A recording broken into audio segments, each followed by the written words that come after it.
매일 성경 묵상을 돕는 해설 가이드입니다. 안녕하세요. 묵상 코치입니다.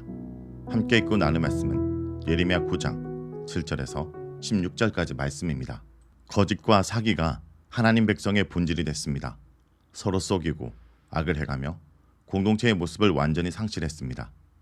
마치 하나님의 인내를 시험하듯 그분께서 벌하지 않을 수 없게 되었습니다.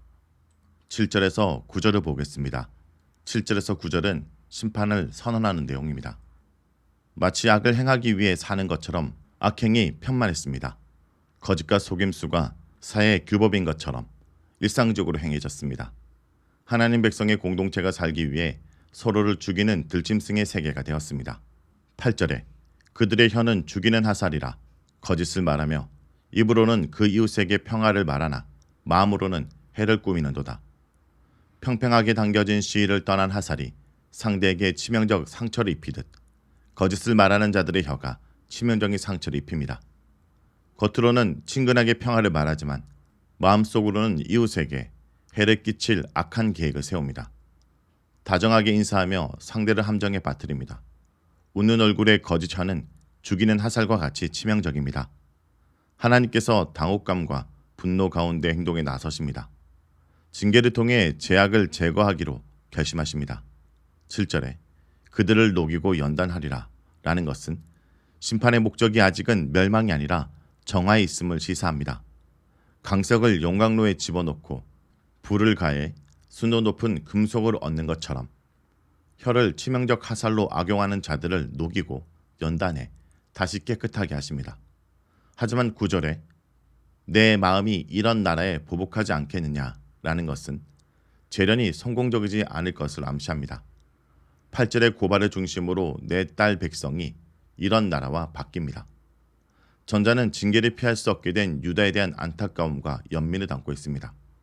후자는 거리감과 단호함을 오히려 보여줍니다. 9절의 벌하다라는 동사는 잘못에 관하여 책임을 묻다라는 의미를 지니고 있습니다.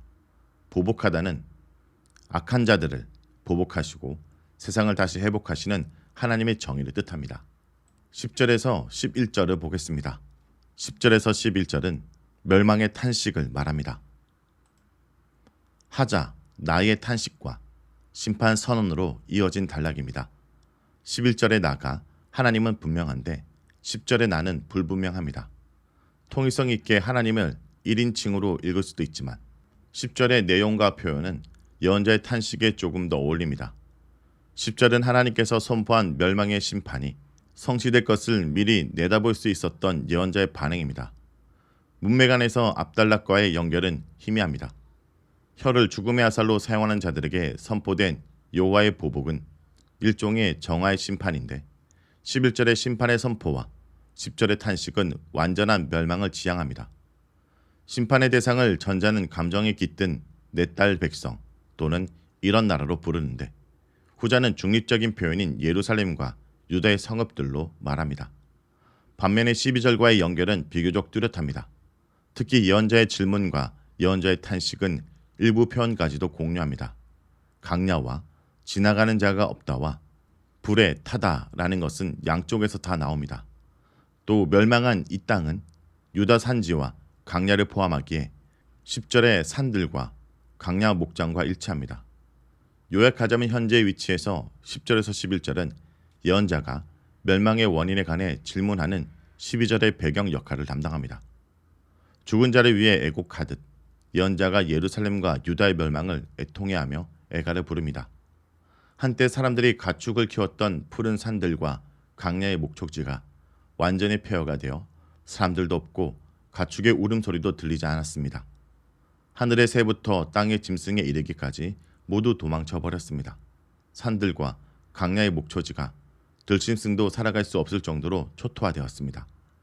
예언자가 산들과 강야 목초지를 두고 울부짖으며 애가를 부르는 이유는 하나님께서 완전한 멸망을 결정하셨기 때문입니다. 11절에 내가 예루살렘을 무더기로 만들며 승냥이 굴이 되게 하겠고 유다 성읍들을 항폐하게 하여 주민이 없게 하리라. 하나님의 심판으로 돌 무더기가 된 예루살렘은 승냥이의 소굴이 되고 사람들이 사라진 유다의 성읍들은 항무지가 됩니다. 예루살렘과 유다가 그처럼 파국적인 심판을 받는 이유는 달리 언급되지 않습니다. 다만 13절에서 14절의 문맥에 따르면 불순종과 우상 숭배 때문이었습니다. 12절에서 16절을 보겠습니다. 12절에서 16절은 재난의 원인을 말합니다. 예레미야서는 자주 가상적 질문과 답변의 틀을 사용해 이스라엘의 멸망의 원인을 요약적으로 가르쳐줍니다. 보통은 백성이 묻는데 여기서는 예언자가 묻고 하나님께서 답변하십니다. 위에서 언급한 것처럼 예언자의 질문은 10절에서 11절이 선포한 심판 위협이 눈앞의 현실이 되었음을 전제합니다. 예루살렘과 유다 성읍들이 황폐해진 것을 보고 사람들이 탄식하며 던질 질문을 예언자가 대신합니다. 12절에 지혜가 있어서 이 일을 깨달을 만한 자가 누구며 여호와 입의 말씀을 받아서 선포할 자가 누구인고 이 땅이 어찌하여 멸망하여 강야같이 불타서 지나가는 자가 없게 되었느냐. 처음 두 질문은 예레미야 예언 활동과 관련된 수사적 질문입니다.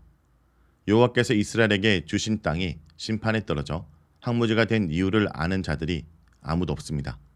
놀랍게도 예루살렘 거리에는 단 한 사람의 의인도 없었던 것입니다. 하나님 백성이 이처럼 처참하게 멸망한 원인을 깨달아 아는 지혜도 없고 이에 관한 말씀을 받아 선포할 예언자도 없었습니다. 예루살렘과 유다가 강야처럼 초토화된 현실 앞에서 지혜자들과 많은 예언자들은 할 말을 잃고 그저 망연자실할 뿐입니다.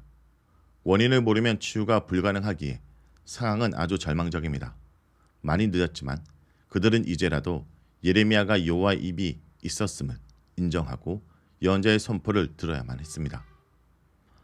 어찌하여로 시작하는 세 번째 질문은 예언자의 좌절과 절망과 연민을 담고 있는 질문입니다. 어떻게 하나님께서 주신 땅이 이처럼 불타서 사람이 살 수 없는 황무지가 되었단 말인가?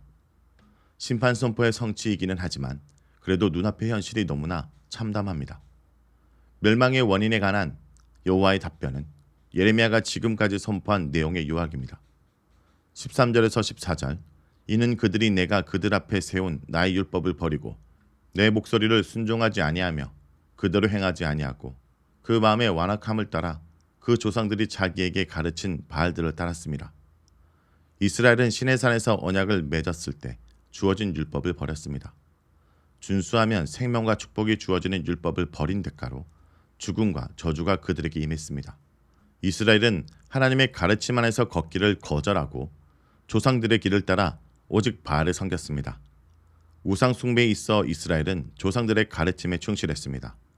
오래전부터 하나님을 배반하고 우상들을 섬기며 멸망의 길을 걸어갔습니다. 15절에서 16절에는 시점이 바뀌어 다시 멸망 이전의 현재 상태에 대한 기술로 돌아옵니다.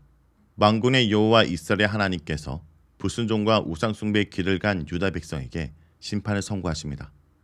하나님께서 이 백성에게 쓴 쑥을 먹이고 독이 든 물을 마시게 해서 멀리 이방 민족들 가운데로 흩어지게 하십니다. 멸망과 유배가 심판의 정점이기는 하지만 그 끝은 아닙니다. 하나님은 먼 곳으로 쫓겨난 유다 백성에게 칼을 보내 그들을 진멸하십니다. 누구도 그분의 심판에서 목숨을 구하지 못합니다. 조상 대대로 불순종하며 우상을 섬긴 이스라엘의 완악함을 따라 하나님은 철저하게 그들을 심판하십니다.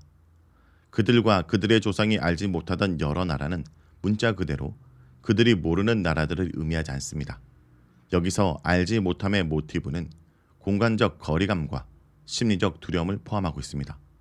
멀리 있어 알지 못하고 알지 못하기에 그들은 더욱 두렵게만 느껴집니다.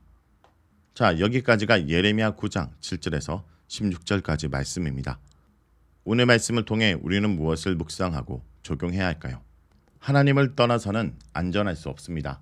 하나님의 임재 장소가 강야가 되고 백성이 조상이 모르는 땅으로 잡혀가 진멸된 이유는 이스라엘의 우상 숭배 때문이었습니다.